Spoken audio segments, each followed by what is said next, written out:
Hi friends, welcome to Jnanabindu YouTube channel. ಈ ಒಂದು ವಿಡಿಯೋದಲ್ಲಿ ಇಂಗ್ಲಿಷ್ ಗ್ರಾಮರ್ನಲ್ಲಿ ಬರುವಂತಹ ಪಾರ್ಟ್ ಆಫ್ ಸ್ಪೀಚ್ನಲ್ಲಿ ಬರುವಂತಹ ಅಡ್ವರ್ಬ್ ಅಂದರೆ ಕ್ರಿಯಾ ವಿಶೇಷತೆಯ ಬಗ್ಗೆ ಮತ್ತು ಟೈಪ್ಸ್ ಆಫ್ ಅಡ್ವರ್ಬ್ಗಳ ಬಗ್ಗೆ ಉದಾಹರಣೆಗಳ ಸಮೇತವಾಗಿ ಡೀಟೇಲ್ ಆಗಿ ನೋಡ್ತಾ ಹೋಗೋಣ. ಅಡ್ವರ್ಬ್ ಅಂದರೆ ನಾವು ಕನ್ನಡದಲ್ಲಿ ಕ್ರಿಯಾ ವಿಶೇಷಣ ಅಂತಂದು ಹೇಳ್ಬಿಟ್ಟು ಕರಿತೀವಿ. ಇದರ ಅರ್ಥ ಏನಂದರೆ an adverb is a word that describes a verb, adjective or another adverb.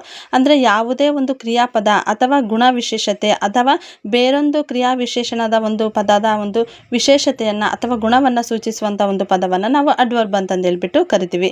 ಈ ಅಡ್ವರ್ಬ್ಗಳು ಏನು ಮಾಡ್ತವೆ ಅಂದರೆ information about how, when, where or to what, okay, ಯಾವ ರೀತಿಯಾಗಿ ಮತ್ತು ಹೇಗೆ, ಎಲ್ಲಿ, ಯಾವಾಗ ಒಂದು ಕಾರ್ಯ ಅಥವಾ ಕೆಲಸ ನಡೆಯುತ್ತೆ ಅನ್ನುವಂಥದ್ದನ್ನು ಸೂಚಿಸುತ್ತವೆ. ಆಲ್ಮೋಸ್ಟ್ ಅಡ್ವರ್ಬ್ ಏನಾಗಿರ್ತವೆ ಅಂದರೆ ಯಾವಾಗಲೂ ಎಲ್ವೈಯಿಂದ ಎಂಡ್ ಆಗಿರ್ತವೆ. ಇದು ಮೇನ್. ಓಕೆ, 100%ಗೆ 80% ಅಡ್ವರ್ಬ್ಗಳು ಏನಾಗಿರ್ತವೆ, ಎಲ್ವೈಯಿಂದ ಎಂಡ್ ಆಗಿರ್ತವೆ. ಎಕ್ಸಾಂಪಲ್ ನೋಡೋದಾದರೆ, ಈ run quickly to catch the bus. Quickly ಅನ್ನುವಂಥದ್ದು ಅಡ್ವರ್ಬ್ ಇಲ್ಲಿ. ರನ್ ಅನ್ನುವಂಥದ್ದು ವರ್ಬ್. ಹೌದಾ? ಅಡ್ವರ್ಬ್ ಕ್ವಿಕ್ಲಿ ಎಲ್ವೈಯಿಂದ ಎಂಡ್ ಆಗಿದೆ. ಅದೇ ರೀತಿಯಾಗಿ ಕೆಲವೊಂದು ಪದಗಳು ಎಲ್ವೈಯಿಂದ ಎಂಡ್ ಆಗಿರಲ್ಲ, ಅವುಗಳು ಕೂಡ ಕ್ರಿಯಾ ವಿಶೇಷಣಗಳಾಗಿರ್ತವೆ. Example, he run fast catch the train. ಇಲ್ಲಿ ಫಾಸ್ಟ್ ಅನ್ನುವಂಥದ್ದು ಏನಂತಂದಿದ್ರೆ ಕ್ರಿಯಾ ವಿಶೇಷಣ, ರನ್ ಅನ್ನುವಂಥದ್ದು ಕ್ರಿಯಾಪದ. ಇದು ಕ್ರಿಯಾ ವಿಶೇಷಣ ಏನಾಗಿದೆ, ಫಾಸ್ಟ್ ಅನ್ನುವಂಥದ್ದು ಎಲ್ವೈಯಿಂದ ಎಂಡ್ ಆಗಿಲ್ಲ. ಈ ರೀತಿಯಾಗಿ ನೆಕ್ಸ್ಟ್ ಟೈಪ್ಸ್ ಆಫ್ ಅಡ್ವರ್ಬ್ ಅಂದರೆ ಅಡ್ವರ್ಬ್ನಲ್ಲಿ ಒಟ್ಟು 7 ಪ್ರಮುಖವಾದಂಥ ಒಂದು ವಿಧಗಳನ್ನು ನಾವು ನೋಡ್ಬೋದು. Adverb of manner, adverb of place, adverb of time, adverb of frequency, adverb of degree, adverb of reasons and conjunctive adverb. ಅವುಗಳನ್ನು ಉದಾಹರಣೆಗಳ ಸಮೇತವಾಗಿ ಒಂದೊಂದಾಗೆ ನೋಡ್ತಾ ಹೋಗೋಣ. ಮೊದಲೇದಾಗಿ adverb of manner. Adverb of manner ಅಂದರೆ ಕ್ರಿಯೆ ಹೇಗೆ ನಡೆಯುತ್ತದೆ ಎನ್ನುವಂಥದ್ದನ್ನು ಸೂಚಿಸುವಂಥದ್ದು. The adverbs generally tells us out a task is done. ಅಂದರೆ ಆ ಒಂದು ಕ್ರಿಯೆ ಹೇಗೆ ನಡೆಯುತ್ತೆ ಎನ್ನುವಂಥದ್ದನ್ನು ಹೇಳುತ್ತದೆ. Example, neatly, fast, nicely. ಓಕೆನಾ? He drives fast.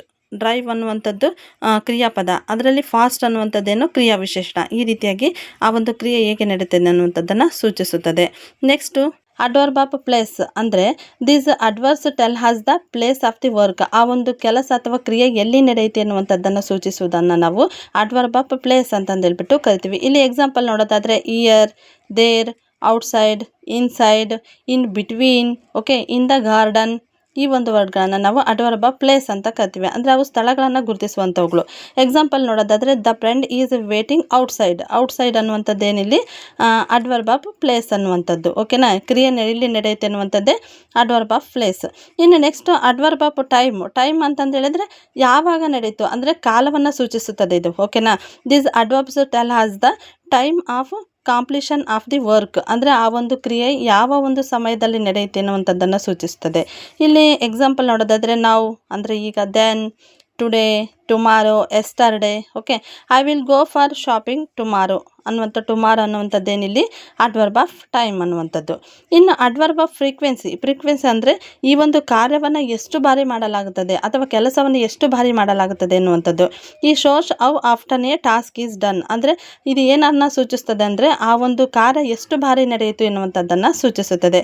ಎಕ್ಸಾಂಪಲ್ ನೋಡೋದಾದರೆ, ಆಲ್ವೇಸ್ ಯಾವಾಗಲೂ, ಅನ್ಯೂಸಲಿ ಅಥವಾ usually, okay, some time, often, okay, seldom, rarely. Okay, ಇಂಥ ಒಂದು ಪದಗಳು adverb of frequency. My sister skips school often. Often ಅನ್ನುವಂಥದ್ದೇನಿದೆ ಫ್ರೀಕ್ವೆನ್ಸಿ, ಅಂದರೆ ಆ ಒಂದು ಕಾರ್ಯ ಎಷ್ಟು ಬಾರಿ ನಡೆಯುತ್ತೆ ಅನ್ನುವಂಥದ್ದನ್ನು ಸೂಚಿಸುತ್ತದೆ. ಇನ್ನು ಅಡ್ವರ್ಬ್ ಆಫ್ ಡಿಗ್ರಿ ಅಂತಂದಿದ್ರೆ ಎಷ್ಟರ ಮಟ್ಟಿಗೆ ಅಂತಂದೇಳಿ ಅರ್ಥ ಆಗುತ್ತೆ. ಹೌದಾ? ಆ ಒಂದು ಕಾರ್ಯ ಅಥವಾ ಕೆಲಸ ಎಷ್ಟರ ಮಟ್ಟಿಗೆ ನಡೆಯುತ್ತೆ ಅನ್ನುವಂಥದ್ದು. This adverbs tell has the limit R degree of the work. ಆ ಒಂದು ಕಾಲವನ್ನು ಅಂದರೆ ಎಷ್ಟರ ಮಟ್ಟಿಗೆ ಕ್ರಿಯೆ ಎಷ್ಟರ ಟೈಮ್ವರೆಗೂ ನಡೆಯುತ್ತೆ ಅನ್ನುವಂಥದ್ದನ್ನು ಸೂಚಿಸುವಂಥದ್ದು. ಎಕ್ಸಾಂಪಲ್ ನೋಡೋದಾದರೆ, too, very, less, almost. Okay, ಇಂಥ ಒಂದು ಉದಾಹರಣೆಗಳು. ನೆಕ್ಸ್ಟ್ ಅದಕ್ಕೆ ಎಕ್ಸಾಂಪಲ್ ನೋಡೋದಾದರೆ, the luggage is almost full. Almost ಅನ್ನುವಂಥದ್ದು ಇಲ್ಲಿ ಏನಾಗುತ್ತೆ, ಅಡ್ವರ್ಬ್ ಆಫ್ ಡಿಗ್ರಿ ಆಗುತ್ತೆ. ಅಂದರೆ ಅದು ಕ್ರಿಯೆ ಎಷ್ಟರ ಮಟ್ಟಿಗೆ ಅನ್ನುವಂಥದ್ದನ್ನು ಸೂಚಿಸುತ್ತದೆ.